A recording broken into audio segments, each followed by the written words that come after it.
This is chapter 16 of the miraculous journey of Edward Tulane. "Bryce," said the old woman, "get away from that rabbit. I ain't paying you to stand and stare." "Yes, ma'am," said Bryce. He wiped his nose with the back of his hand and continued to look up at Edward. The boy's eyes were brown with flecks of gold shining in them. "Hey," he whispered to Edward. A crow settled on Edward's head, and the boy flapped his arms and shouted, "Go on, get!" And the bird spread his wings and flew away. "Bryce!" shouted the old woman.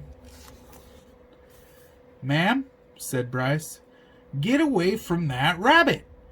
Do your work. I ain't gonna say it again." "Yes'm," said Bryce. He wiped his hands across his nose. "I'll be back to get you," he said to Edward. The rabbit spent the day hanging by his ears, baking in the hot sun, watching the old woman and Bryce weed and hoe the garden. Whenever the woman wasn't looking, Bryce raised his hand and waved. The bird circled over Edward's head, laughing at him. What was it like to have wings? Edward wondered. If he had had wings when he was tossed overboard, he would have not sunk to the bottom of the sea. Instead, he would have flown into the opposite direction, up into the deep, bright blue sky. And when Lolly took him to the dump, he would have flown out of the garbage and followed her and landed on her head, holding on with his sharp claws. And on the train, when the man kicked him, Edward would not have fallen to the ground. Instead, he would have risen up and sat on top of the train and laughed at the man. Caw, caw, caw. In the late afternoon, Bryce and the old lady left the field. Bryce winked at Edward as he walked past him.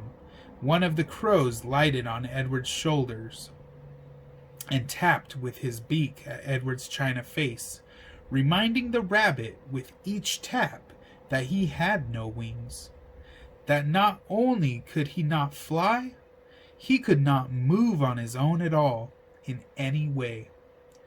Dusk descended over the field, and then came true dark. A whippoorwill sang out over and over again. Whippoorwill, whippoorwill. It was the saddest sound Edward had ever heard. And then came another song, the hum of a harmonica. Bryce stepped out of the shadows. "Hey," he said to Edward. He wiped his nose with the back of his hand and then played another bit of song on the harmonica. "I bet you didn't think I'd come back, but here I am. I come to save you." Too late, thought Edward, as Bryce climbed the pole and worked at the wires that were tied around his wrists. I am nothing but a hollow rabbit. Too late, thought Edward, as Bryce pulled the nails out of his ears. I am only a doll made of china. But when the last nail was out, and he fell forward into Bryce's arms, the rabbit felt a rush of relief, and the feeling of relief was followed by one of joy. Perhaps, he thought, it is not too late, after all, for me to be saved. That is the end of chapter 16. I hope you enjoyed.